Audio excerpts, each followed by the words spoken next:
Boas-vindas a Good afternoon todos. and good morning, everyone. Good day from whichever time zone É you're um joining grande from. prazer para We are nós termos absolutely vocês delighted aqui. to Meu see nome you é with us Trudy today. Lang.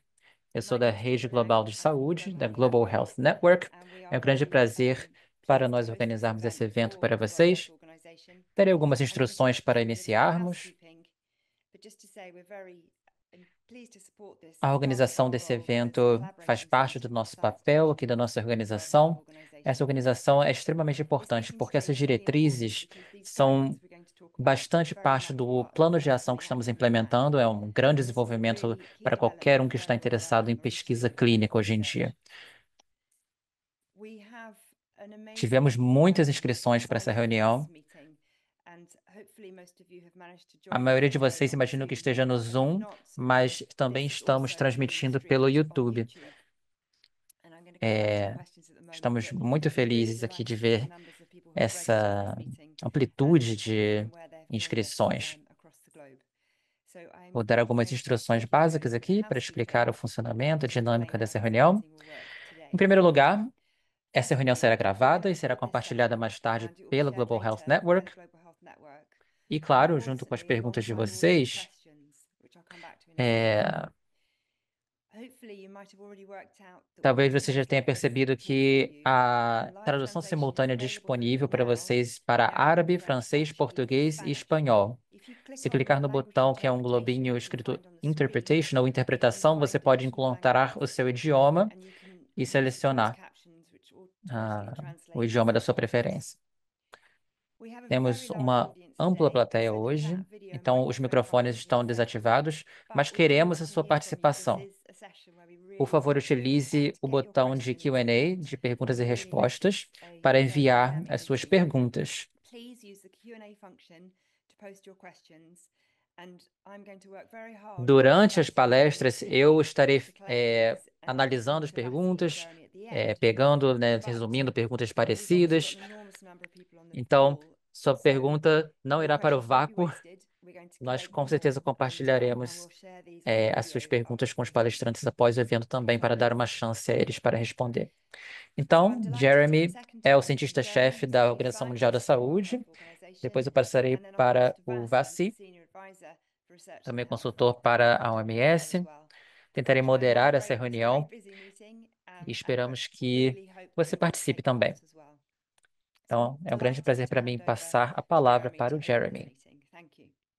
cientista-chefe da Thanks very Organização much. Mundial de Saúde. Professor Trudy Lang, it's a pleasure to see you. Muito obrigado, Not sure Trudy whether Lang. É um the grande prazer estar aqui. sound and the cameras on, but Está tudo very warm funcionando? welcome Microfones, câmera? Yeah, to all good. everybody. Ok. Working well. Isso, sim, está funcionando. Very warm welcome to everybody and Perfeito. appreciate Bem-vindos a it's the todos. 13th. Eu sei que é sexta-feira 13. But that's an auspicious day for launching Para something mim, and é um dia até truly auspicioso. remarkable people, the set of people joining from around the world. I believe Realmente, eu it's queria close reforçar to esse ponto de 11,000 que people joining from temos uma around the amplitude world, de in participação every region bastante and to every significativa aqui. Mais de continent. 11 So mil inscrições, it's a huge todos os honor continentes to be able representados. Então, é uma grande honra e to join you. privilégio para mim estar aqui falando com Also, vocês. just reflect, I spent the morning, which I think is relevant to this as well, actually, with Algo até relevante para joining, hoje. coming together of three partners in Geneva around health Tivemos uma and reunião com três parceiros aqui em technology, which was Genebra the World Health sobre ciência, Organization, the World inovação, Trade Organization, que and the era o World Intellectual OMS, Property Organization. a And as I mentioned, Organização Mundial do those Trabalho. three coming together, I think also gives an impetus to this E eu work, sinto que essa the reunião ability realmente to dá translate science into people's uma lives, possibilidade para a and to do tradução that da through direct available ciência, evidence and para a vida das science-based pessoas. Eu and sinto que treating clinical teremos trials muitas as novidades being a vindo. critical Os ensaios component clínicos of são um componente um, essencial disso. the clinical trials resolution that passed through the World A Health resolução de Assembly ensaios prior to our clínicos que joining foi in August aprovada na Assembleia da acknowledge all of OMS, the people that made that e happen before I agora eu actually queria got to go só there. reconhecer as pessoas It que was the World Health organizaram isso, que Organization lutaram para isso 75.8, acontecer, sponsored by the United Kingdom a and Argentina in 75.8, 2022. movida And pela in Argentina e essence, it pelo was Reino there to Unido, try and em to 2022. encourage the World Health Ela Organization, estava but lá all its member para states encorajar a and OMS e partners todos os around seus the world Estados-membros e to nossos parceiros ensure pelo that mundo clinical a trials garantir que os were ensaios embedded clínicos into sejam public health, integrados à clinical and saúde scientific pública ecosystems e around the aos world in order to ecossistemas ensure científicos do that mundo, all communities Isso para garantir que todas as comunidades, todos os pacientes, todas as pessoas, basicamente, pudessem participar dos ensaios clínicos à medida que for necessário. Isso melhoraria a prevenção, a atenção primária e até a atenção intensiva. Essa resolução também tinha em seu cerne o fato de que comunidades e pacientes são centrais a essa conversa. Devemos engajar e envolver pacientes, grupos de pacientes, no desenho e na implementação desses ensaios clínicos e na subsequente análise das evidências extraídas desse ensaio. Queria apenas apreciar todos que lutaram pela aprovação dessa resolução, e ela tem sido um grande sucesso. As diretrizes para melhores práticas em ensaios clínicos, lançada pela OMS em 2024, é um momento seminal. Na forma como os ensaios são impulsionados, estimulados, juntamente com a resolução de Helsinki, assim como as diretrizes I6, eu sinto que isso reúne um ecossistema agora que encoraja o acontecimento de ensaios clínicos. Eu falo isso como um cientista, né? Isso se trata de garantir a melhor qualidade possível para evidências em todos os países do mundo. E é mais importante ainda do que isso. Se trata da garantia que estamos construindo equidade na forma como conduzimos a pesquisa científica e como garantimos o acesso às intervenções que a ciência, que essa era dourada da ciência irá entregar para nós e que isso esteja disponível para todas as comunidades do mundo. E a melhor forma de garantir isso é garantir que as comunidades, pacientes e pessoas de todo o mundo estejam envolvidas na geração e na subsequente implementação dessas evidências de alta qualidade. Precisamos reengajar as comunidades científicas do mundo com as comunidades de pacientes que servimos. E através dessa resolução, acho que podemos, de fato, transformar a forma como construímos o acesso equitativo a essas evidências. E as intervenções também, claro. Isso é extremamente importante para ensaios clínicos, para a facilitação e organização desses ensaios, e tem um propósito ainda maior também, que é a equidade de saúde e a melhoria do acesso a essas intervenções. E isso fará uma diferença para pessoas no mundo inteiro. A OMS não é capaz de fazer isso sozinha, por isso que a Global Health Network, por exemplo, é um grande parceiro. As parcerias são uma parte essencial do nosso trabalho. Em 2025, elas irão continuar, para que possamos ir de palavras, resoluções, documentos para a prática, para garantir que os ensaios clínicos aconteçam no mundo de uma forma inclusiva, incluam comunidades do mundo todo, e para garantir que as intervenções e evidências desses ensaios sejam disponibilizadas de uma forma equitativa, mais do que no passado. Então, vou passar agora a palavra para um colega muito respeitado, John Livre, também já foi cientista-chefe entre o Dr. Samir e eu. Ele merece todo o crédito. Eu entrei após a publicação da resolução e o John, Samir e Vassi aqui do meu lado merecem muito crédito por isso também. Então, vou passar para o John e depois eu vou passar a palavra para o Vassi. Eles têm realmente sido parte central desse trabalho. Então, John, a palavra é sua. Muito obrigado, Jeremy. Também gostaria de reconhecer o trabalho da Global Health Network, assim como as pessoas que estão aqui nos assistindo. Eu sinto que isso diz muito sobre o interesse nessa área de ensaios clínicos, digo. É um momento muito propício para a mudança. Percebemos que havia muito espaço para melhoria, aprendemos muito com a pandemia do Covid.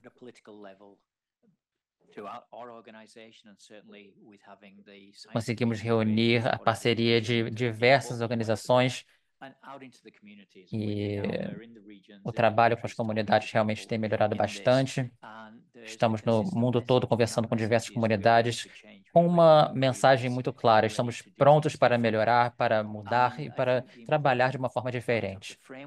Acho que o ponto mais importante dessa estrutura, desse arcabouço publicado esse ano, não é só técnico, não é só sobre desenho de ensaios, é também sobre o aspecto de inclusividade, é também sobre o engajamento comunitário necessário por trás disso. Estamos envisionando um futuro muito brilhante para ensaios clínicos.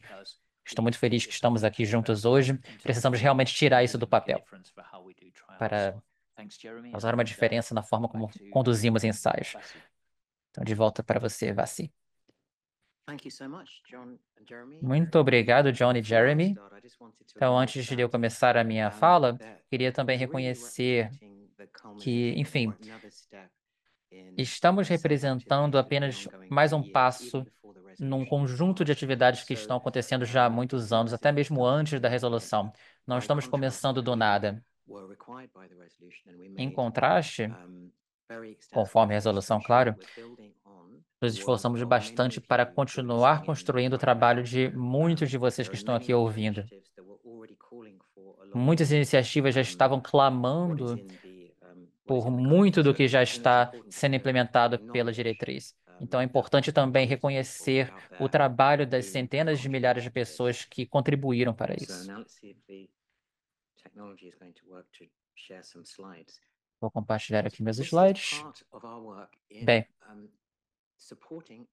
isso aqui faz parte do nosso trabalho de apoio à implementação da resolução, conforme as nossas obrigações institucionais, assim como apoiar os Estados-membros nesse esforço. Como que essa resolução pode possibilitar uma facilitação do seu trabalho. Essa é uma das nossas atividades. Aqui estamos focando mais na pesquisa, mas há muitos grupos de partes interessadas envolvidos aqui. Continuaremos com outras atividades, onde teremos fora com reguladores, com entidades de ética, com grupos de pacientes, com organizações de engajamento comunitário, pessoas que trabalham com populações representadas. Essa aqui é uma dessas atividades. Se tiver alguma pergunta, alguma mensagem, por favor, não hesite em entrar em contato. Nós estamos facilitando o trabalho de muitos parceiros pelo mundo. De certa forma, isso é um movimento global. Estamos reformando a forma como o mundo conduz ensaios clínicos. Estamos aqui para servir às necessidades das comunidades do mundo. Tem até uma nova logo, acho que nunca mostramos antes esse logo aqui no canto superior direito do Fórum Mundial de Ensaios Globais. Ele vai ser lançado em 2025. O propósito principal dele é formar acordos com parceiros. Já temos muitas organizações que querem participar. Nossos planos de ação também passam por aqui. Nós facilitamos o trabalho desses parceiros. Enfim, algumas experiências de determinados países podem ajudar outras regiões. E esse é todo o propósito desse Fórum Mundial de Ensaios Clínicos. Eu retornarei para essa linha do tempo ao final. Aqui é um contexto muito importante. Se alguém não conhece o trabalho da ICTP, que é a plataforma de registro de ensaios clínicos, basicamente, ela é basicamente um repositório, um recurso importantíssimo para a nossa divisão de ciência aqui na OMS. Ele foi criado com base em resoluções anteriores da OMS.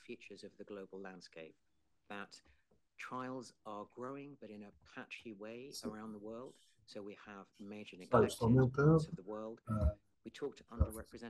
A coleta de várias áreas do mundo e a população representada. Dizemos que menos de 3% do banco de dados de estudos clínicos estão na África, de outros temos uma vastidão de doenças, certamente para a região Mediterrâneo.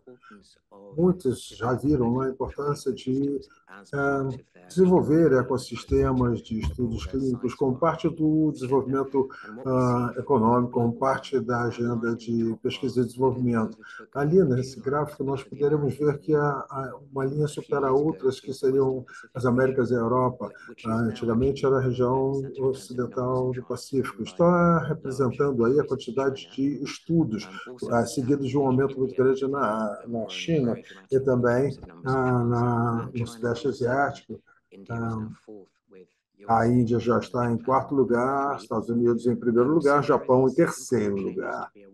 Então, são mudanças importantes que devemos ter ciência. Um outro ponto que devemos destacar é porque nós precisamos aumentar a capacidade. Por causa dos estudos, por si só, não se equiparam à qualidade das evidências. Precisamos, então, ir além da capacidade dos estudos para podermos ter evidências de alta qualidade gerada a partir desses estudos, desses ensaios. Esse é um gráfico que foi elaborado durante a pandemia, destacando que temos recomendações a favor ou contra. Isso sempre vai querer dizer que nós precisamos de estudos controlados de boa qualidade.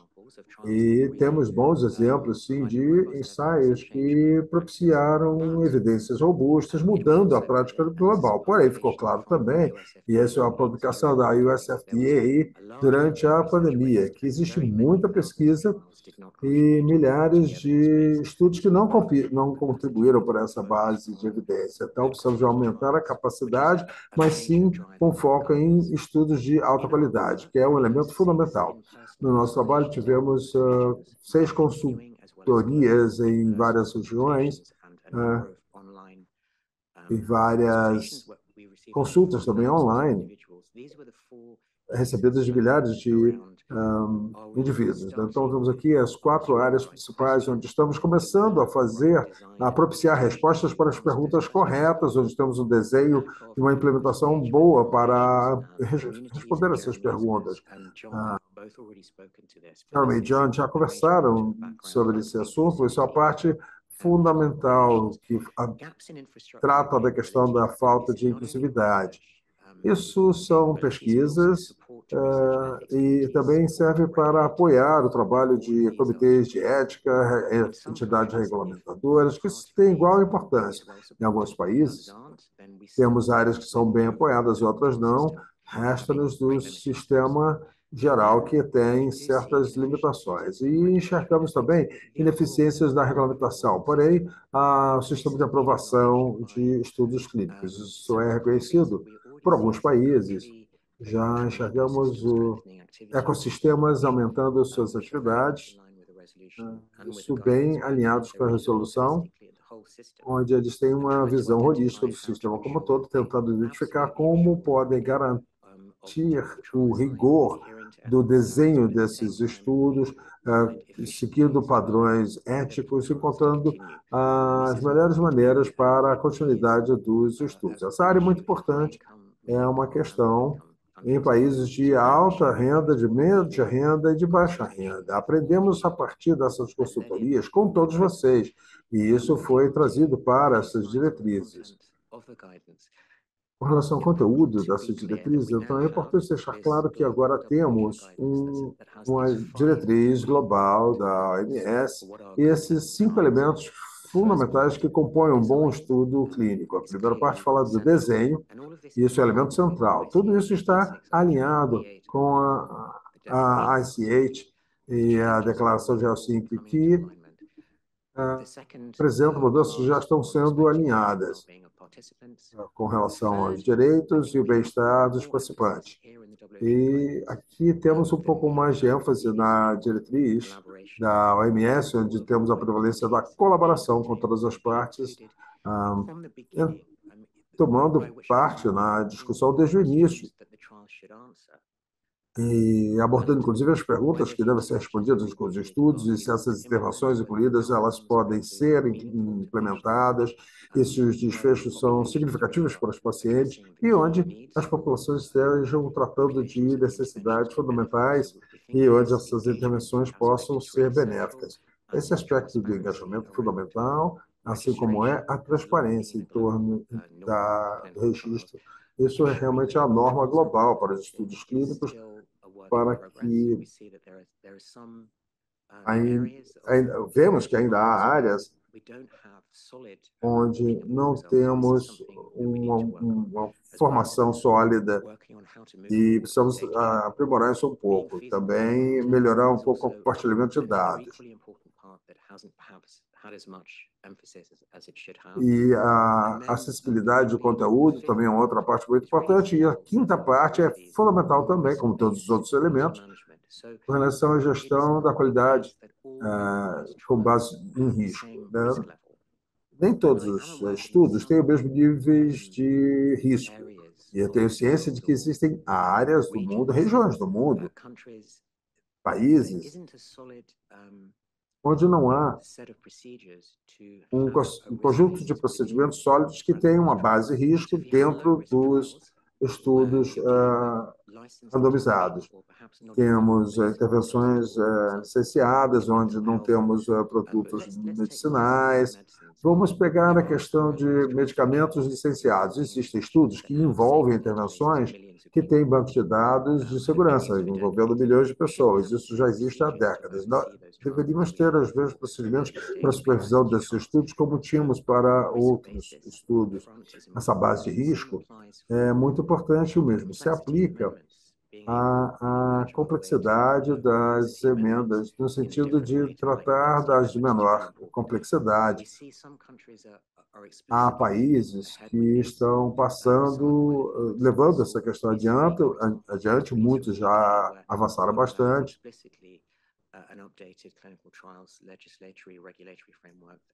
Tem um arcabouço legislatório já avançado, levando em conta a questão da base de risco. Essa área está bem alinhada com a ICH, onde se fala sobre a questão das abordagens com base em risco. Existe a iniciativa de qualidade por desenho,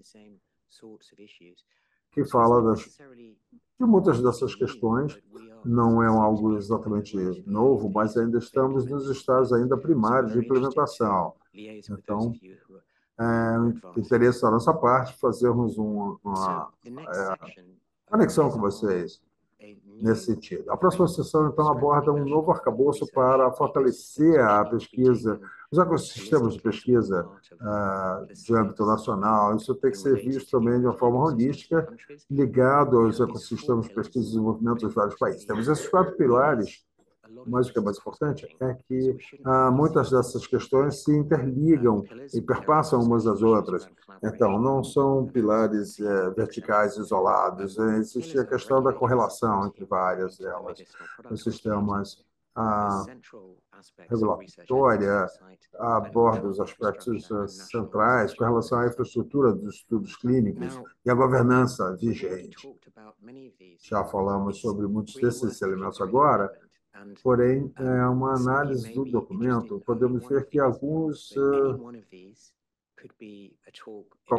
todos são muito interessantes, qualquer um deles já daria uma palestra própria. Então, é necessário que os estudos tratem das questões fundamentais que cubram todas as lacunas, e o engajamento, então, faz parte da equipe de pesquisa. Isso deve ser reconhecido pelas entidades regulatórias e também a representação das populações subrepresentadas também deve estar incluído. Muitos dos estudos excluem pessoas, por exemplo, idosos, mulheres grávidas, crianças, e isso se vê também junto às doenças raras, em várias áreas do mundo, como a África, por exemplo. Às vezes seria apropriado que um estudo não envolva mulheres grávidas, por exemplo, mas às vezes elas são excluídas sem haver uma razão nem científica nem ética. Na verdade, isso vem então a contradizer os princípios éticos já de longa data.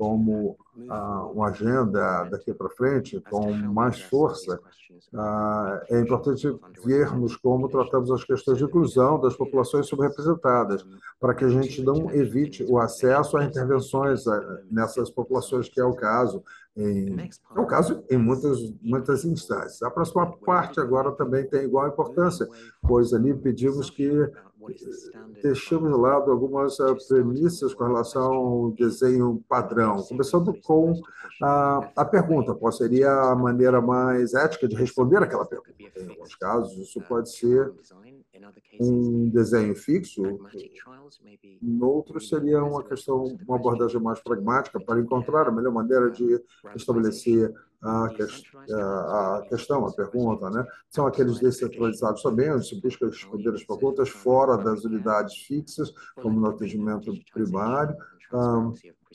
adoção de digitalização, a transparência dos procedimentos e desenhos adaptados, que não seria muito novo. Temos estudos bem famosos aí da década de 90, mas ainda há muita coisa para fazer no sentido de adoção desses desenhos, onde eles possam ser úteis. É uma agenda realmente muito grande, muitos de vocês aí, enquanto parceiros, já vêm trabalhando nesses elementos aí já há décadas, porém, achamos que como é que a gente pega um impulso maior para darmos andamento a isso. Então, com relação aos estudos internacionais, buscamos habilitar o trabalho com essas redes, só atendendo as necessidades locais. Há muitas questões que não podem ser respondidas no nível nacional, onde precisamos de colaboração internacional. Uma outra parte importante, no sentido de promover a transparência.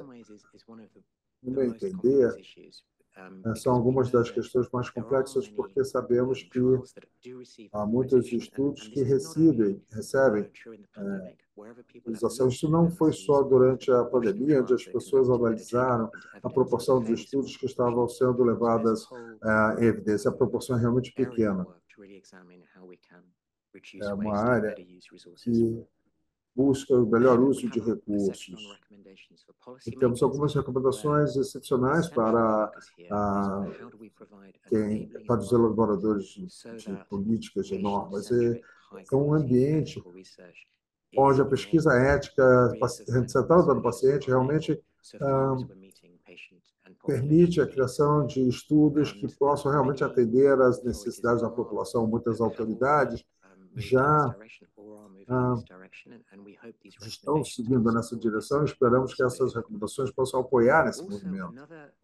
E também, uma outra diretriz para nós é explorar como podemos nos afastar do financiamento baseado em projetos. Muitas das capacidades que são desenvolvidas se perdem quando o projeto se encerra.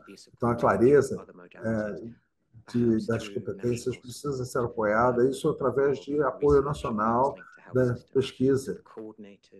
Então, a coordenação, a gerência dos projetos não pode se fiar no financiamento por projeto. Está ligado à ideia de redes clínicas. Sempre falei do aumento da eficiência da coordenação.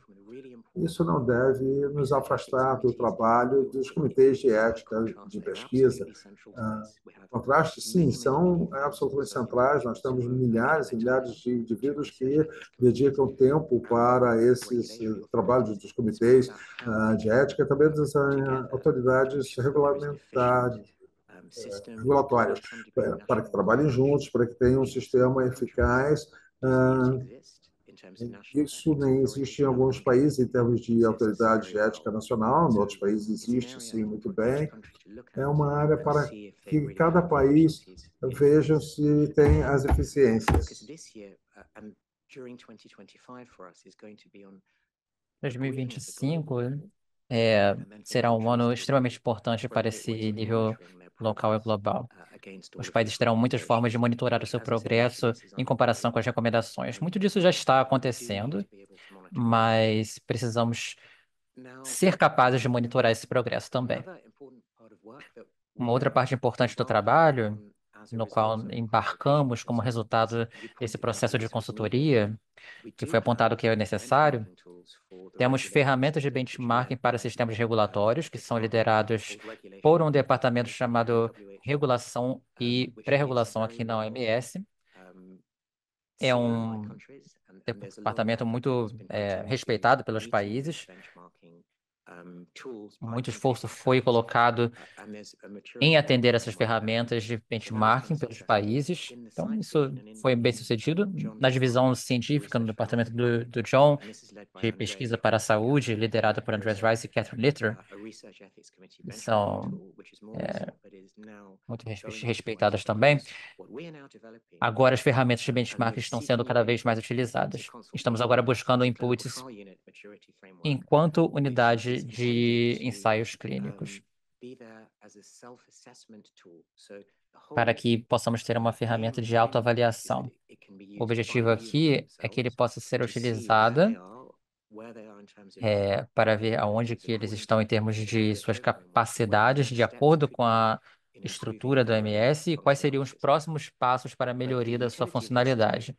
A utilidade disso será dada com base no que, enquanto ela será útil para determinados contextos mundiais. Um grupo acabou de vencer a licitação para fazer um rascunho de como esse documento será elaborado, e isso depois será transferido para as regiões e faremos alterações necessárias identificadas.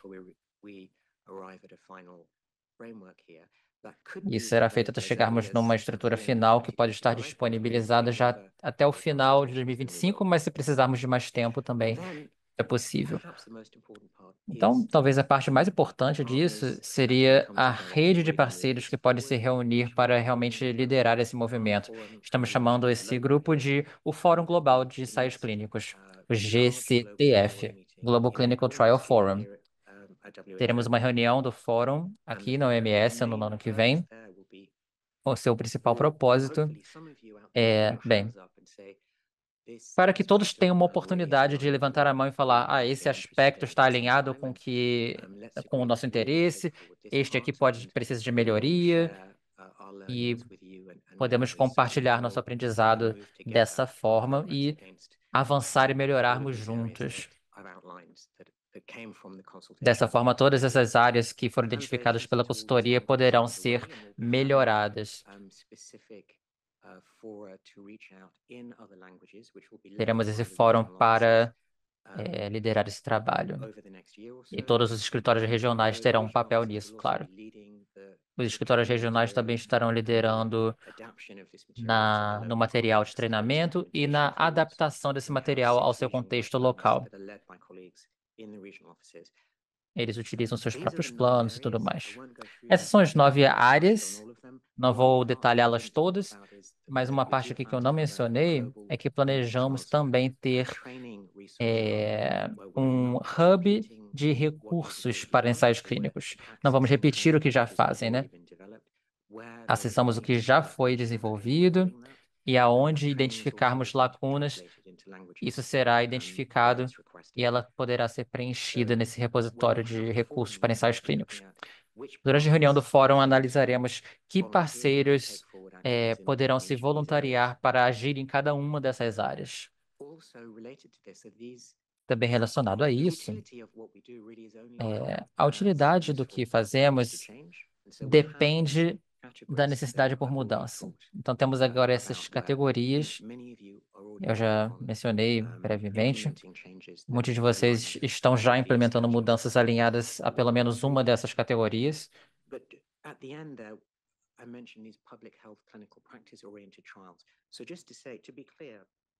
Só para esclarecer aqui, né? Isso já deve estar claro, mas aqueles que trabalham com ensaios investigativos precisarão continuar seguindo o ICH. Ele tem sido muito bem sucedido em termos de padronização, harmonização, em geração de dados aceitados por diversas autoridades reguladoras. E o apoio do setor privado a esses ensaios industriais podem entrar de uma forma com bastante sinergia para que esses ensaios possam avançar. Mas uma das áreas de mudança aqui é o reconhecimento por parte de sistemas reguladores do mundo e por financiadores também, que além desses ensaios investigativos, precisamos apoiar também ensaios talvez não comerciais que façam hipóteses sobre como melhorar práticas de saúde, ensaios customizados na área da saúde também, ao nível da atenção primária, otimização de intervenções existentes. Esses ensaios precisam ser igualmente considerados dentro dessa estrutura. Então, é uma forma de combinar essas estratégias. Isso há muito tempo já é recomendado, mas vimos que ainda há bastante lacunas na implementação dessas intervenções.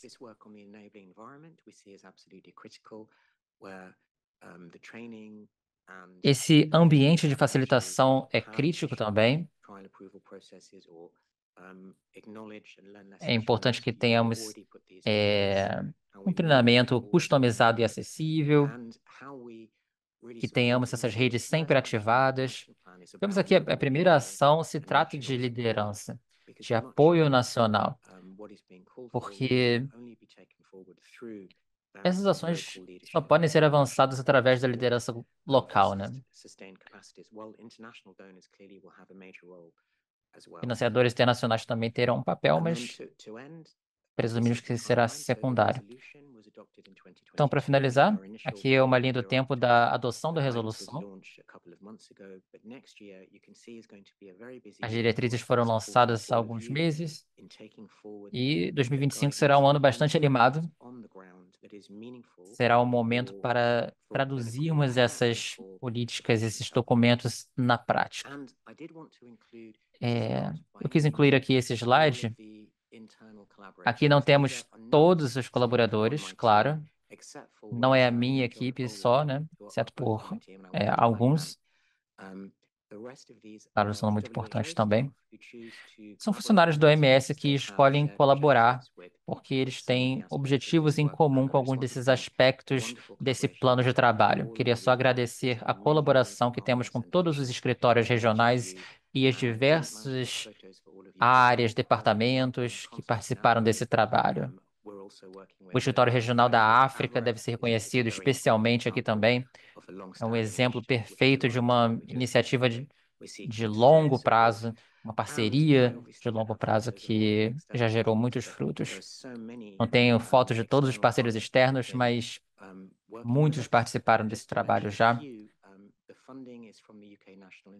Financiamento aqui é do UKAID, do EDCTP, do Instituto Nacional de Saúde e Pesquisa em Saúde, NIHR, a Fundação Bill e Melinda Gates, Departamento de Saúde e Social Care. Enfim, estamos trabalhando com algo que já existia, né? Temos trabalhado com a ECH, com o seu secretariado, Organização Médica da Organização Médica Mundial, Instituto de Helsinki. Vou parar por aqui. Muito obrigado pela oportunidade. Foi excelente. Eu tenho lido todas as perguntas aqui das perguntas e respostas. Temos pessoas ao vivo no YouTube também. Recebemos algumas perguntas já. Queria agradecer a todos pela participação, pelas perguntas excelentes também que identificamos. Continue postando as perguntas, porque vamos selecioná-las todas, né? Mesmo que não abordemos todas aqui, podemos transmiti-las para os palestrantes após o evento. A sua pergunta será respondida. Temos uma excelente participação global aqui. Os seus comentários são fundamentalmente importantes. Um dos objetivos de hoje é tornar essa sessão o mais interativa possível. O Vassi, John e Jeremy estão aqui para ouvi-los, e isso é muito importante para a implementação dessas diretrizes.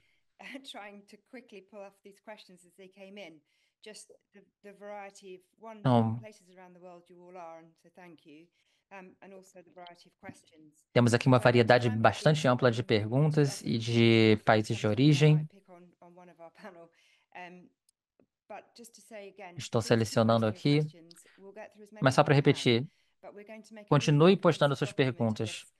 Faremos um documento bastante completo após o evento com todas as perguntas.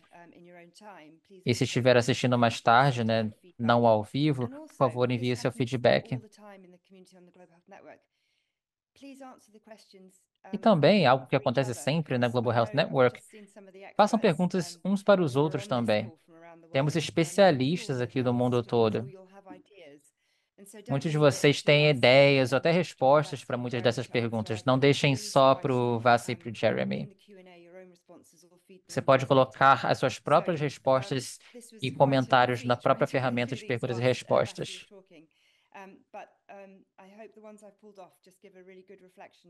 Eu espero que as que eu selecionei sejam representativas. De repente, passamos por todos vocês para comentarem as perguntas.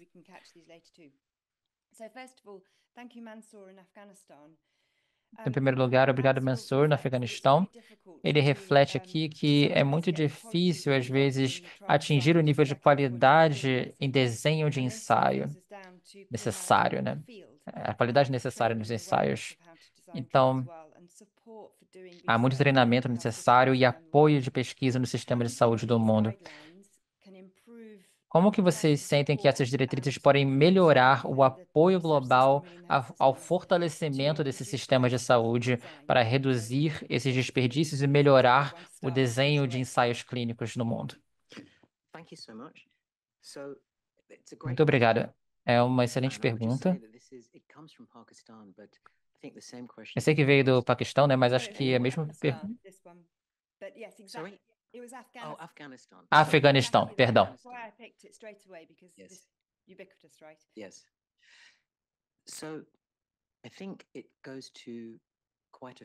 Sim. É um ponto fundamental esse.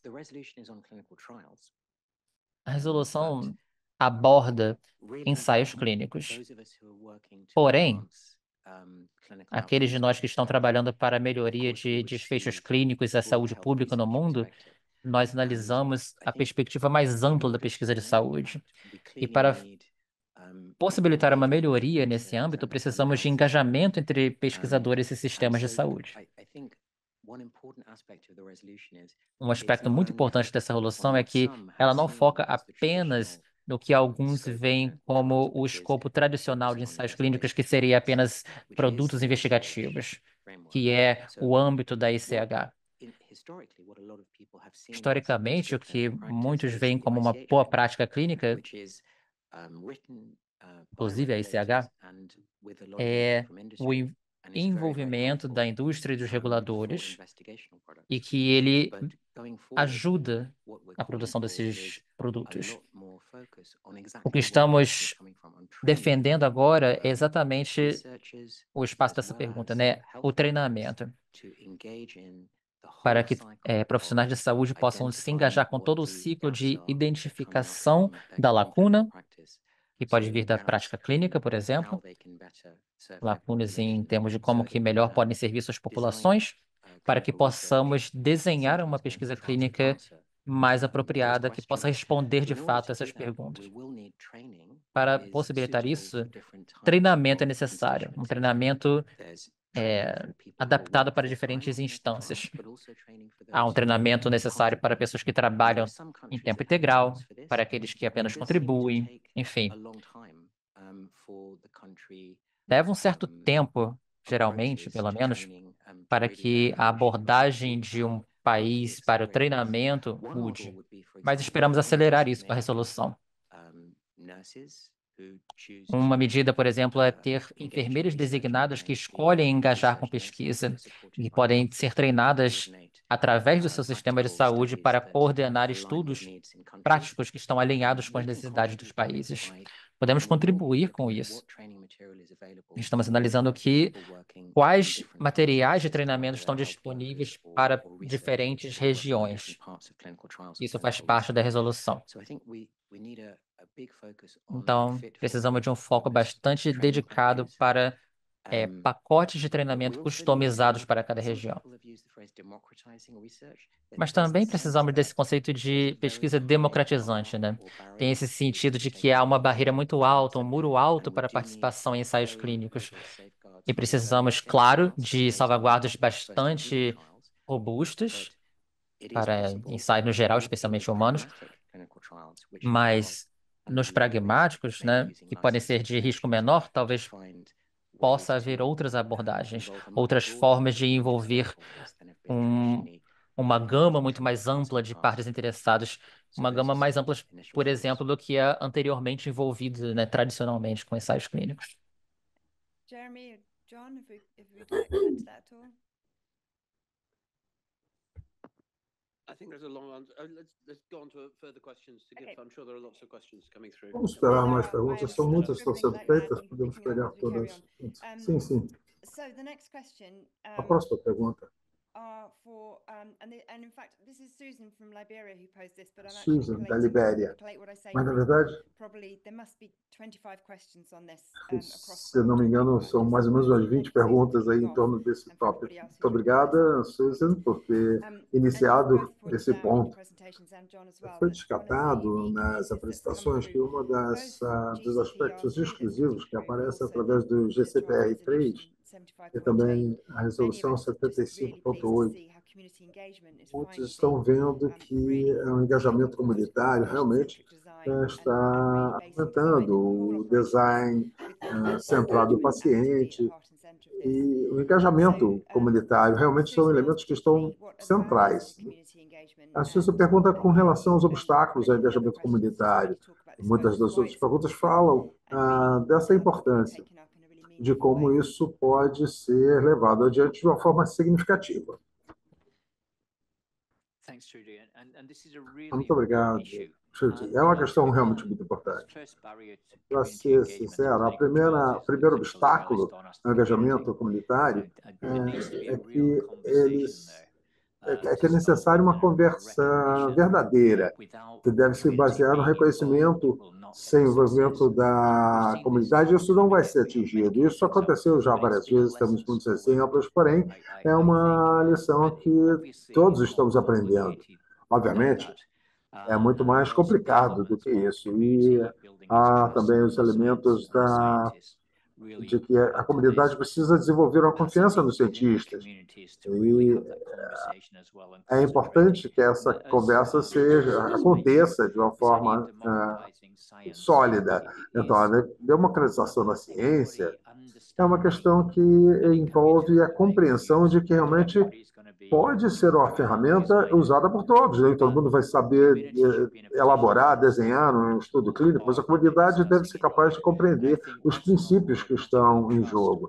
Então, quando você desenvolve a confiança e já tem o conhecimento, aí você tem realmente o primeiro passo para o engajamento sincero com a comunidade. Isso a gente vê acontecer toda hora. Quando a gente chega nessa questão fundamental, a gente realmente tem aumentado o êxito nos estudos. Realmente é uma área fundamental. Sim, vamos partir para as próximas perguntas, porque são muitas que estão chegando. Vou passar para um tópico totalmente diferente, pois eu acho que está ligado à área de interesse de Jeremy. Esse tipo de pergunta já foi feita aqui por várias pessoas de vários países. São muitas as questões em torno desse assunto. Essa superposição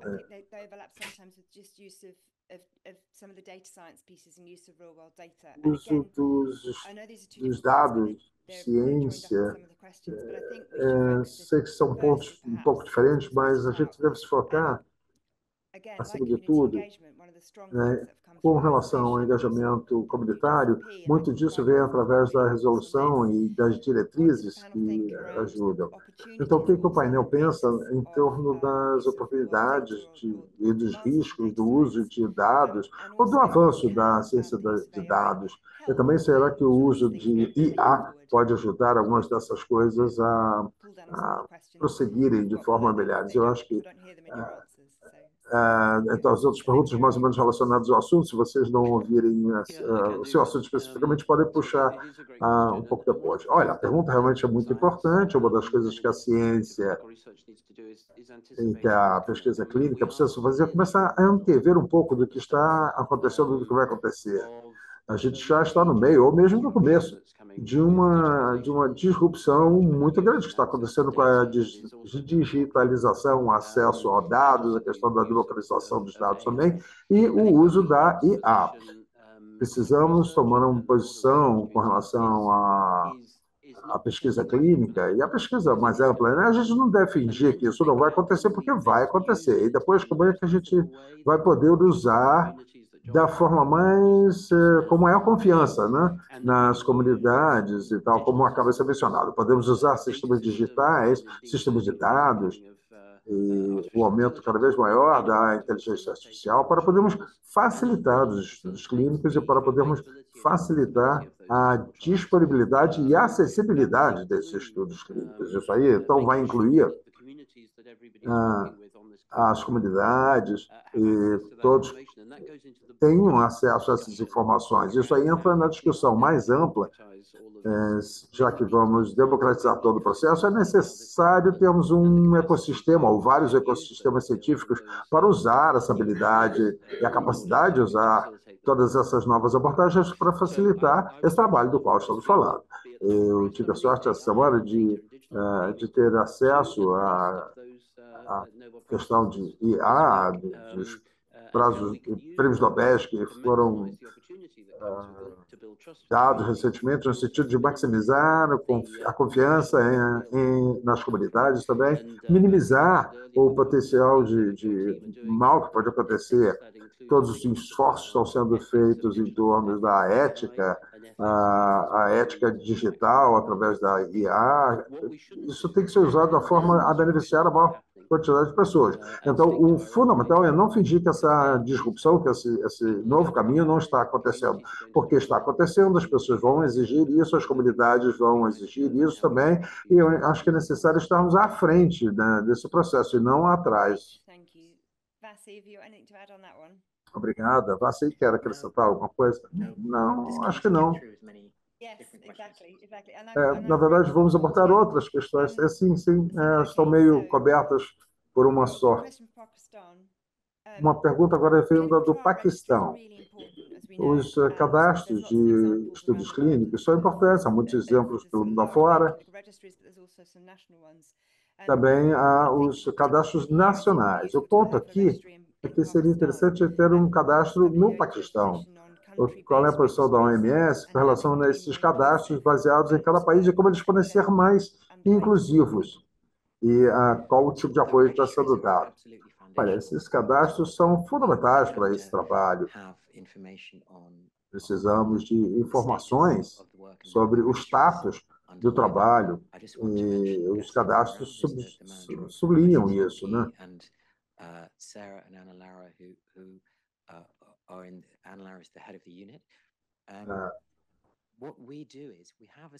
Nós temos um conjunto de padrões que todos os países podem usar quando querem elaborar o seu cadastro nacional, que pode então ser incorporado a esse TRP.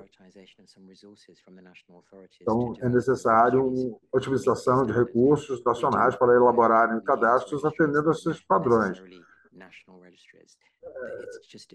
As pessoas que usam esses cadastros não precisam ter o registro nacional, mas é importante que seja usado. Uma opção também é usar dos outros registros da OMS. Eu sei que há muitos países que querem ter os seus cadastros próximos e nós podemos apoiá-los.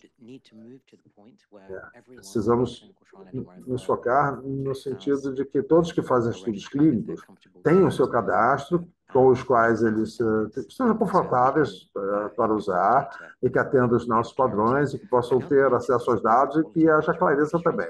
A qualidade dos dados também é muito importante, Não é a mesma em todos os lugares, porque os cadastros às vezes precisam de mais recursos para melhorarem o que são capazes de fazer para melhorar a qualidade. Então, nós precisamos assegurar que quem tem a responsabilidade desses cadastros tenha concluindo o preenchimento correto. A IA pode se relacionar a praticamente todas essas questões. Agora, já nos procuraram para discutir justamente se podemos aplicar a IA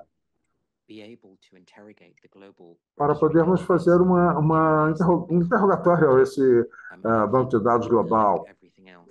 E, como tudo mais, não dá para prever exatamente o que vai acontecer com a IA, mas dá para ver que a informação vai ser muito rápida e precisamos realmente propiciar muito mais do que estamos propiciando no momento. Esses cadastros, a própria palavra, né, cadastro, é um pouco assim limitada, né? É um mecanismo também onde se possa desenvolver uma democratização. Eu trabalho muito com comunidades trabalham com câncer e também com outras comunidades de doenças raras. É também uma janela que seria uma oportunidade para as comunidades, pacientes, famílias, para o envolvimento dessas partes todas nos estudos, quando quiserem. Então, o cadastro não deve ser uma questão administrativa burocrática, mas sim uma forma de garantir que tanto o mundo e as comunidades saibam que esses estudos estão acontecendo, porque isso gera confiança, gera envolvimento, conforme foi mencionado há pouco, e isso permite que as pessoas venham para os estudos clínicos quando sentirem essa confiança. Então, esses cadastros devem ser uma maneira de democratizar o que acontece e não um processo administrativo burocrático.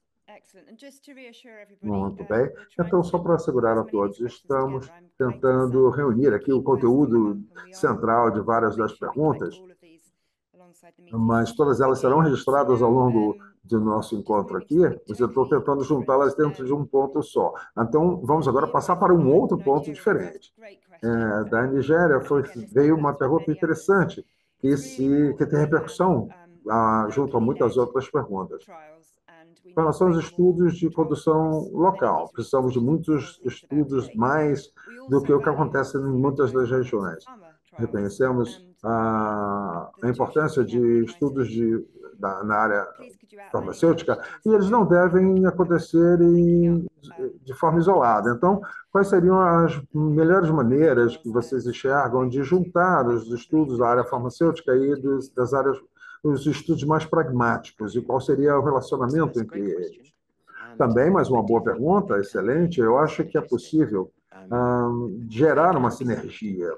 Sim, eles podem ser sinérgicos, podem ser menos sinergéticos também, mas há regras para o envolvimento com a iniciativa privada. E, ao mesmo tempo, é importante haver esse engajamento. Isso é uma coisa que nós fazemos, sim, e eu gostaria de reconhecer a FPMA, com quem tivemos um envolvimento muito forte nesse processo, e também uma rede de fabricação de vacinas para países de renda menor, outras associações também, e os conselhos regionais também são muito importantes. Todos enxergamos que isso que estamos conversando aqui tem interseção com os interesses dessas várias organizações. Eu acho que essa seria a resposta mais curta, né? Nós estamos tendo uma interação muito forte, há regras, é claro, mas é um escopo muito grande, muito positivo para o desenvolvimento dessa sinergia. Se pudermos, então, montar a infraestrutura de estudos clínicos que os países precisam, não há como eles não atraírem investimentos que possam atender às questões da iniciativa privada. E essa capacidade também levanta a questão das outras necessidades que precisam ser atendidas. Há países, obviamente eu não vou mencionar nenhum, porque se eu mencionar um ou outro, eu vou deixar outros de fora, mas o modelo que alguns países têm, eles têm um mecanismo específico para atração para a atração da iniciativa privada, para desenvolver a capacidade que eles têm de atender as questões que precisam estar embutidas nos estudos não comerciais. Então, são necessárias fontes de financiamento privada. E é claro que o financiamento privado não vai atender a todas as necessidades dos estudos clínicos, porém, desempenha um papel fundamental. Right. Sorry, I'm scribbling as I'm writing. So here's a really good different question, which I think makes a really great point. Perfeito. Temos aqui uma pergunta muito interessante também, Eric, do Quênia. Vimos diversos avanços na engenharia médica e em dispositivos biomédicos também. Como que essas diretrizes podem ser aplicadas a esse tipo de ferramenta? Acho que uma característica importante dessas diretrizes é que somos completamente agnósticos quanto ao meio que será utilizado para gerar os dados e transferir também esses dados. Algo infeliz que aconteceu no histórico dos ensaios clínicos é justamente esse desprendimento de que qualidade significa o uso de determinada ferramenta. Então, cada vez mais os dados estarão vindo de dispositivos digitais. Pegamos um input bastante significativo desse setor para até a produção dessa resolução. Acho que nem mencionamos a palavra papel nessa resolução. O desenho precisa estar aderindo a padrões, uma abordagem com base em riscos, para monitoramento, etc. E tudo isso pode ser realizado de uma forma que pode ser aplicada para a forma que é utilizada para a coleta de dados. Claro, talvez sejam necessárias algumas estruturas de privacidade, dependendo da forma como o dado é coletado, mas dentro do nosso arcabouço, somos agnósticos quanto a isso. Jeremy or John, do you want to make any Jeremy e John querem comentar? Também somos agnósticos nisso. Às vezes, os ensaios clínicos são vistos como um medicamento ou uma vacina. E no futuro, eles também serão digitais.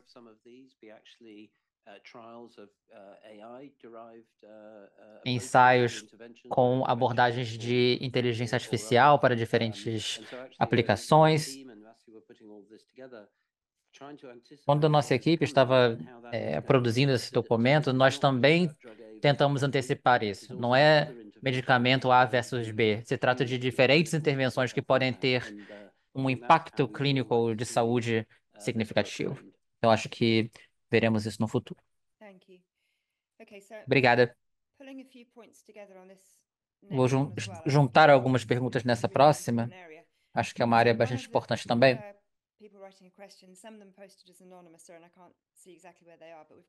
Algumas perguntas são anônimas aqui, mas temos uma cobertura global muito interessante.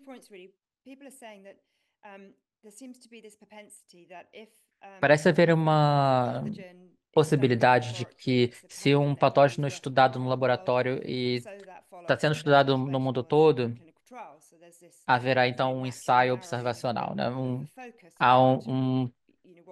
Haverá um foco natural do que está acontecendo nos laboratórios, né? Áreas principais de interesse. E outros disseram que, claro, há poucos ensaios sobre doenças raras, sobre condições genéticas raras, enfim. Então, esse é um ponto interessante. Como que vocês sentem que as diretrizes, e claro, estamos extrapolando isso para a resolução, para o R3 também, como que elas podem ajudar no aumento desses ensaios que estão sendo negligenciados hoje em dia?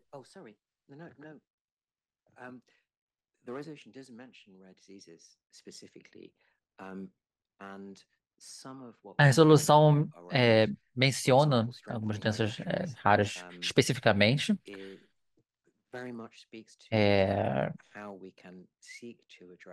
Estamos bastante atentos a como que podemos atender doenças e condições de baixa incidência. É aqui que colaborações de larga escala serão necessárias também para que possamos atingir um número de amostra representativa. Essas colaborações possibilitam, por exemplo, que os pacientes identifiquem aonde que as intervenções são fornecidas, como acessar esses ensaios. Quando a resolução de 2005 foi aprovada, que levou à nossa plataforma atual, o foco central era atender as necessidades do paciente apenas. E esse é o cerne, justamente, da resolução. Então, é realmente uma parte muito importante e frequentemente negligenciada, como você bem mencionou. Algumas coisas são tão negligenciadas que não chegam nem a ter uma voz. E temos que, de certa forma, dar uma voz a essas áreas.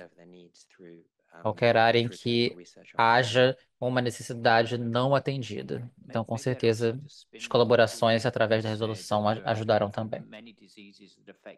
Eu posso dizer também que muitas doenças ou condições são negligenciadas porque determinadas populações são negligenciadas também. Então, uma parte disso é a falta de incentivos, né? Isso também é uma parte importante para chegar num produto laboratorial. E uma das chaves para aumentar o número de ensaios em doenças negligenciadas seria o aumento da capacidade nos países onde essas doenças têm incidência. Vimos isso no caso, por exemplo, da África Ocidental, onde construímos redes para aumento de intervenções em ensaios clínicos para doenças raras. Enfim, temos esse trabalho também. O segundo aspecto se trata da ideia da construção de capacidade de pesquisa local para impulsionar esses ensaios. É a minha esperança também de que isso também aumentará os ensaios para essas doenças. Eu não gosto de chamar de doenças negligenciadas. Prefiro dizer doenças que estão no âmbito de populações negligenciadas. Excelente.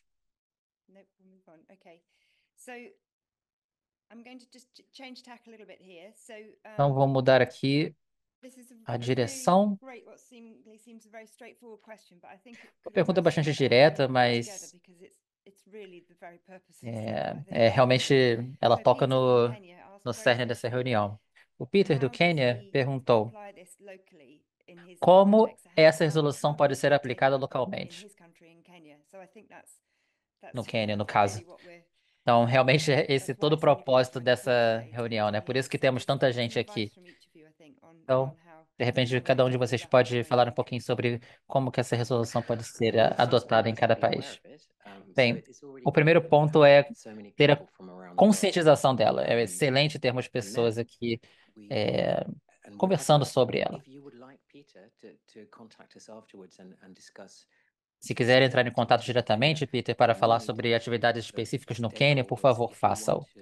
Precisamos de cada vez mais partes interessadas envolvidas. Se é seu interesse em implementar a resolução, podemos conversar, considerar o que essas mudanças significam para o seu país. Tem a parte da resolução que tem a ver com a pesquisa, mas outra com reguladores, enfim, há diversas áreas aqui, né? Já tivemos discussões com as autoridades quenianas e compreendo que há um processo acontecendo atualmente no Quênia para analisar possíveis atualizações ao ecossistema de ensaios clínicos. E continuaremos apoiando isso. Mas pode ser a todos os níveis também.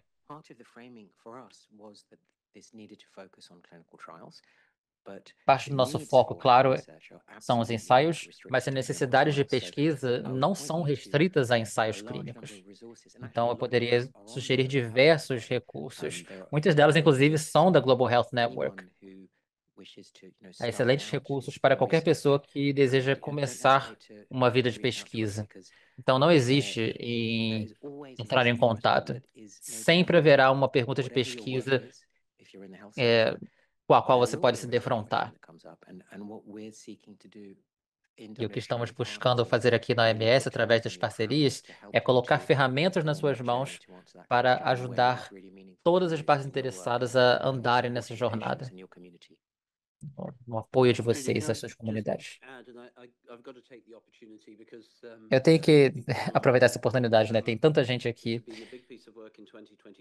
que foi um trabalho muito importante que o John liderou em 2024 também com a equipe científica.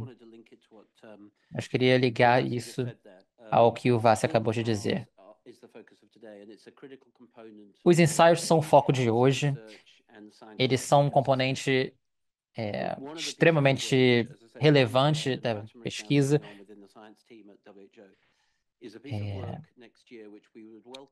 Mas ano que vem, e convidamos todos aqui a saberem um pouco mais sobre, vamos falar bastante sobre como que os países no futuro podem utilizar seus recursos domésticos para apoiar o seu ecossistema científico de uma forma ampla.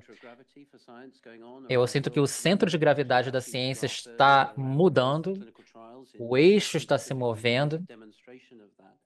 A região do leste Pacífico é um bom exemplo disso. Mas se vamos melhorar a saúde de uma forma equitativa a nível global, então o apoio doméstico sustentado através de parcerias também, apoiados por esses recursos domésticos, será um fator muito importante. Isso também gerará um crescimento econômico, oportunidades de emprego. A ciência é uma grande oportunidade de melhorar tudo isso.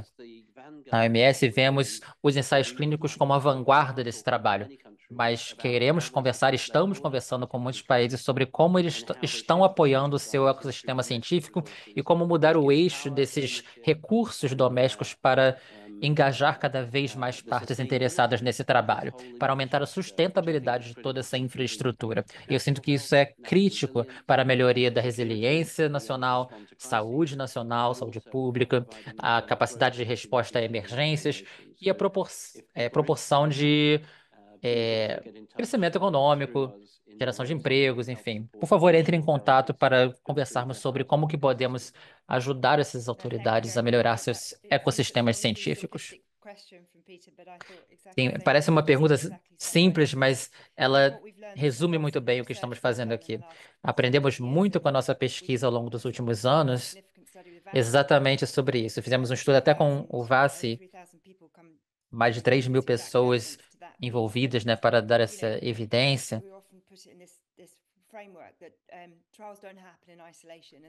Vemos que os ensaios não acontecem num vácuo. Eles são importantes para avaliar um tópico de uma forma rigorosa, mas também precisamos de um ecossistema de dados em torno dos ensaios. E, claro, toda doença precisa de todo tipo de dado para responder hipóteses. E esse ecossistema, como você mencionou, é muito importante. E também é um bom ponto de entrada para grupos começarem a fazer pesquisa. Isso nos leva a diversas outras perguntas.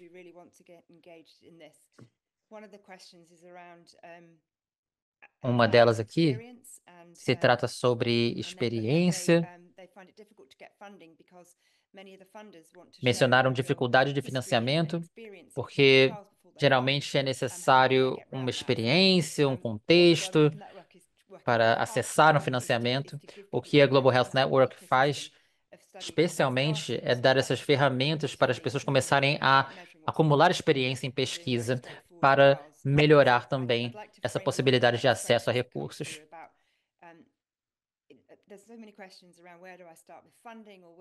Tem muitas perguntas sobre financiamento, sobre como começar em termos de experiência, e esse ponto do ecossistema é essencial para isso. Enquanto que essa diretriz é desenhada para ensaios, há muitas implicações para o ecossistema no geral que tem um efeito nisso.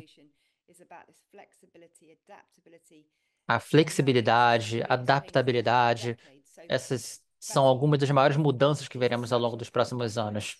Vassi, esse é um documento extremamente importante.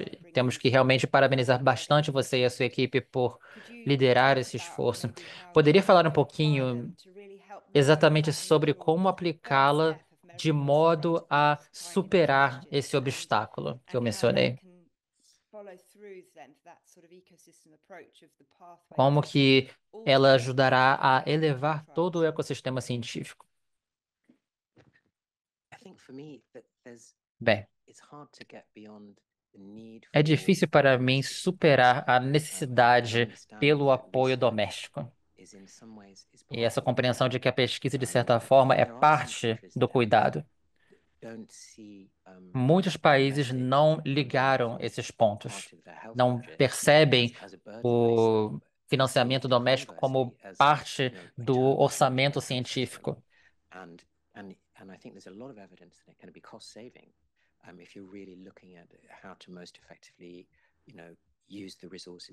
Melhor uso recursos. Não é só acesso a esses recursos, mas também o tempo das pessoas no sistema de saúde. Se chegarmos ao ponto em que a saúde da população é interesse econômico, no mundo que estamos, o interesse econômico é o que impulsiona as coisas. Esse gráfico que eu mostrei não é por coincidência que essa questão esteja considerada. Acho que muitos desses países já passam por isso, enxergando essa forma de fazer a pesquisa de saúde, mas também o desenvolvimento econômico. Faz parte da agenda deles. Seria um outro argumento a usar, que nós não só falamos com o Ministério da Saúde, mas sim com o Ministério da Fazenda, Ministério do Comércio e também, no sentido dessas organizações. É necessário argumentar. Em alguns países, parece que a argumentação já foi feita, já está clara com esses recursos. Sem recursos, a gente não vai chegar a lugar nenhum. Então, é a narrativa de que não se pode fazer o uso melhor dos recursos do que compreender as necessidades fundamentais da população e como ela pode ser atendida. Isso nos ajudaria a ter um uso mais eficaz dos recursos limitados, né? Não podemos levantar expectativas descabidas com relação à coleta de dados ou com relação a estudos de baixo risco, né? Ou seja, são vários elementos que precisam entrar nessa composição. Eu tenho esperança, sim, e já vejo algum progresso aí em várias jurisdições. É impressionante ver o que está acontecendo. É impressionante ver que estamos ainda no mesmo ano em que foram lançadas as diretrizes. Muitos países já buscaram, já vieram compartilhar os seus esforços e as expectativas. Jeremy e John, querem fazer algum comentário em cima desse ponto? Sim, temos outros assuntos a abordar também. Então, muito obrigado. Vem divulgando aqui um ponto que acontece de maneira diferente nos vários países. Um dos problemas que enxergamos é que as aprovações regulamentares e a ética não é uma solução para cada, né? Se é um estudo prático para o uso de um produto. Estamos aprendendo muito sobre essa questão de adaptação. Já foi explicado os vários tipos de abordagens que podemos colocar em prática. Agora, como essas diretrizes, como a MSA, pode apoiar os países com as suas questões de ética e de regulamentação, para poderem reduzir o risco e a complexidade dos estudos. Eu acho que é importante começarmos com, primeiro, agradecer a todo mundo que trabalha nos comitês de pesquisa, de ética na pesquisa e as entidades reguladoras, porque eles desempenham um papel fundamental. Eu começaria...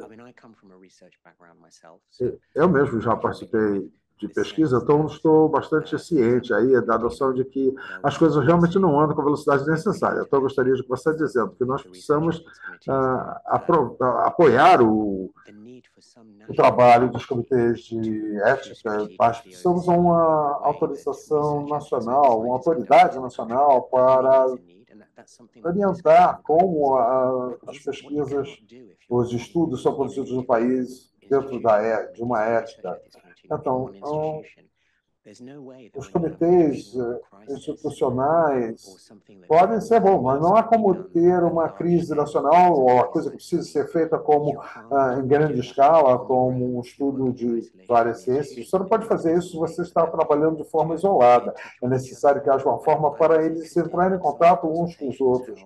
Eu fiquei interessado com algumas das consultas com relação a países de alta renda, onde há muita coisa a ser feita no sentido de apoiar as entidades ligadas à questão da ética. É interessante observar que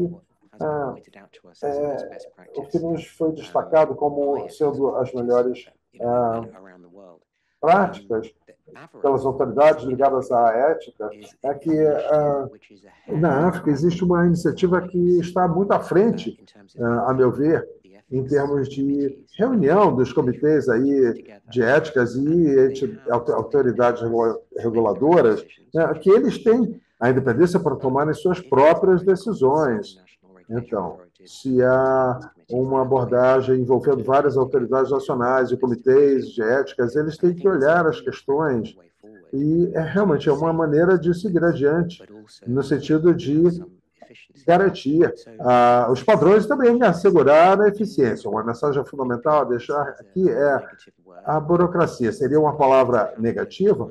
O que acontece com o passar do tempo? É que aumenta a complexidade dos sistemas, a menos que haja algum algum esforço, né, no sentido de desenvolver sistemas eficazes, mesmo que através de várias agências diferentes. Isso é um elemento fundamental que está sendo acrescentado aqui no nível global. São várias as partes do sistema que precisam trabalhar em harmonia. Esse é um elemento fundamental. Eu vou pegar um pouquinho esse ponto, porque, conforme foi mencionado antes, o que nós não queremos fazer é o seguinte: permitir que os padrões da ética ou dos protocolos sejam reduzidos. O que nós precisamos é o seguinte: buscar o que é necessário para manter esses níveis de ética e segurança, da segurança dos que participam.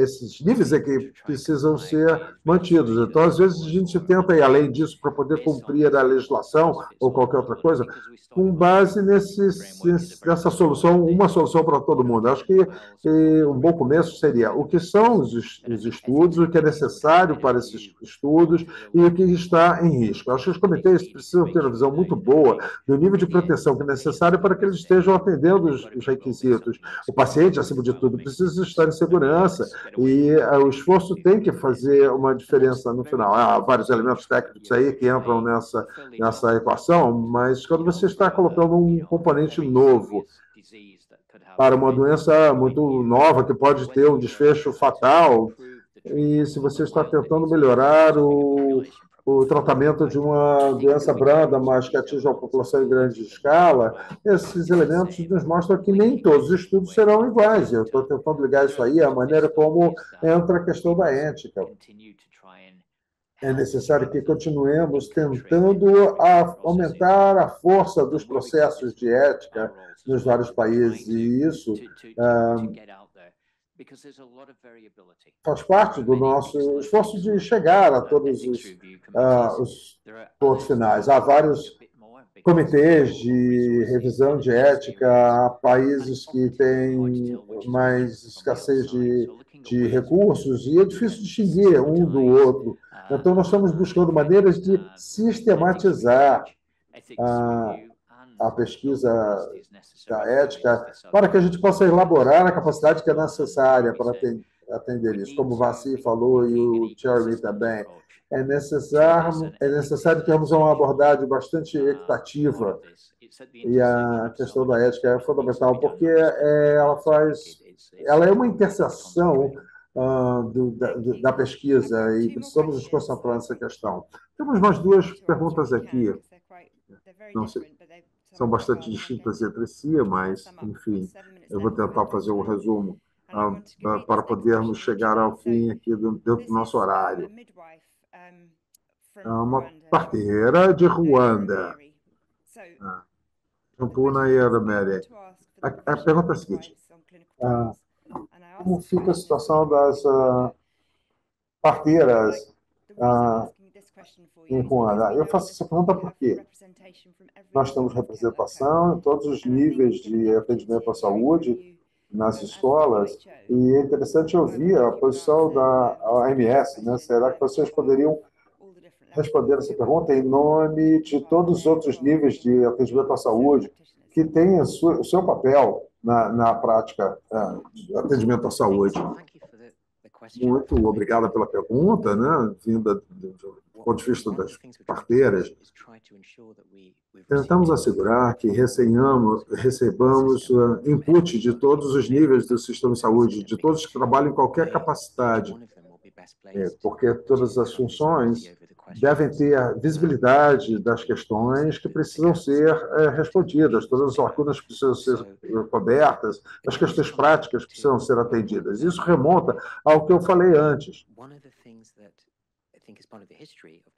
e faz parte da história, do histórico, né, dos estudos clínicos.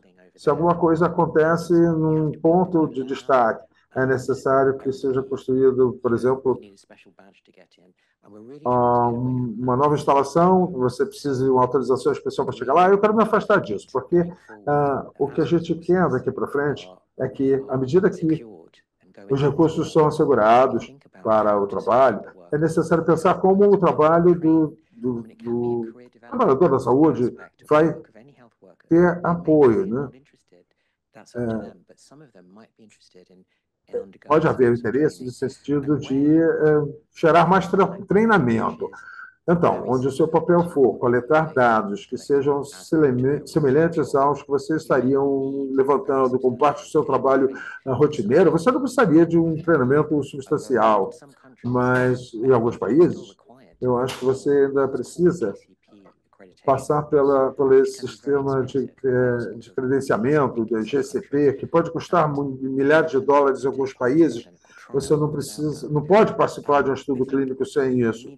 Eu acho que nós precisamos chegar naquele ponto onde você tem uma coisa feita mais sob medida. O treinamento vai ter que ser voltado para o papel que você vai desempenhar no estudo. Se você está na liderança, se você está na coordenação, você vai precisar de treinamento bastante extenso, e esse arcabouço vai propiciar o que é necessário. Mas você vai coletar dados de uma forma semelhante dentro de um arcabouço de pesquisa, mas esse é um processo que requer muito mais pensamento. E são tipos de treinamentos diferentes, né? Então, é necessário que as pessoas possam participar desses treinamentos. Assim que eu comecei a atuar junto à OMS, eu diria que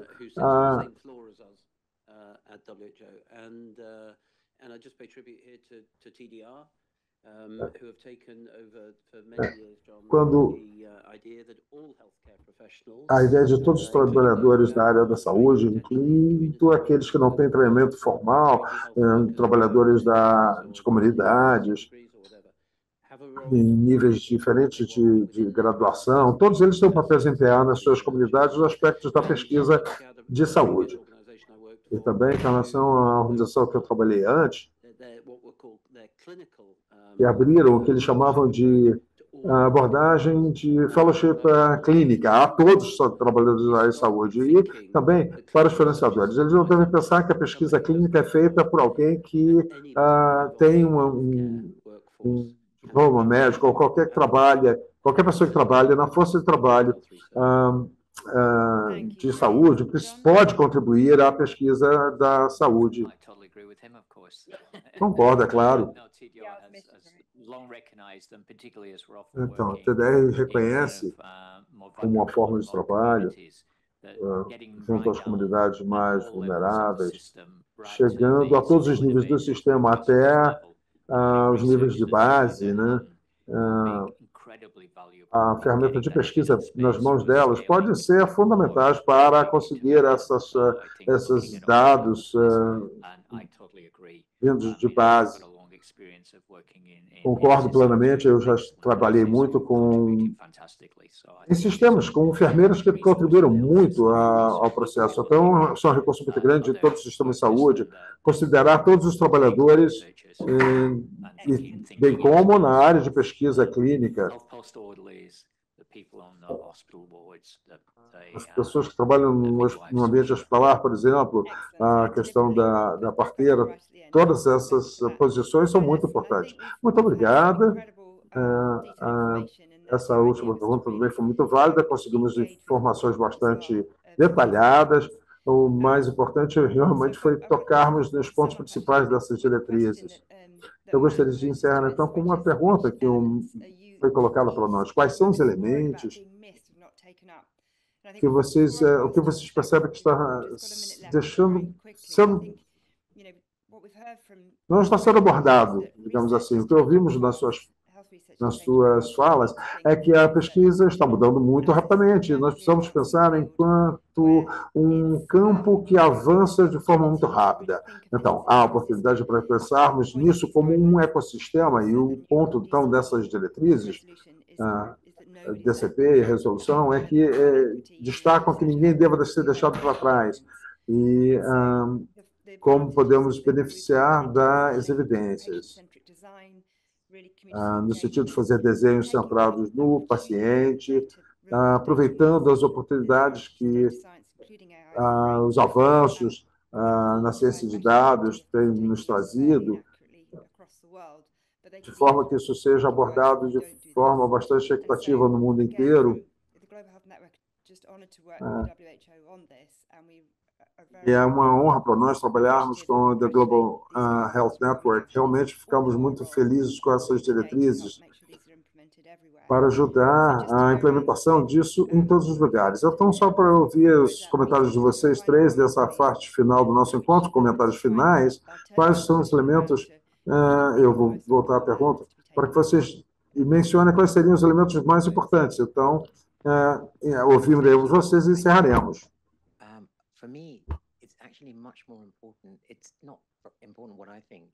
Bem, o que eu acho sobre isso, para mim, não é tão importante, né? A prioridade aqui são vocês, né? O importante aqui é o quanto que os elementos dessa resolução ressoam com o trabalho de vocês. Isso que tornará essa resolução bem-sucedida. Todos aqui podem e irão fazer uma diferença. Para mantermos esse impulso, precisamos que todos aqui, né, que todas as partes interessadas analisem isso e vejam que está alinhado ao seu interesse. Essa é a parte mais importante, né, do trabalho da OMS, alinhar interesses mútuos. Eu concordo. Posso puxar aqui para o meu lado um pouquinho? Eu acho que o aspecto de inclusividade e equidade são os mais importantes aqui. Não devemos viver num mundo no qual as mulheres no Sul estão recebendo um medicamento que está sendo recusado para homens no Norte. Não devemos ver crianças recebendo uma alta dose de um determinado medicamento porque um ensaio não pode ser executado por determinado motivo. Então, essa expectativa de inclusão, eu sinto que realmente irá avançar nesse aspecto de equidade. Muito obrigado aos milhares que estão aqui presentes. Muito obrigado pelo trabalho da Global Health Network, Trudy.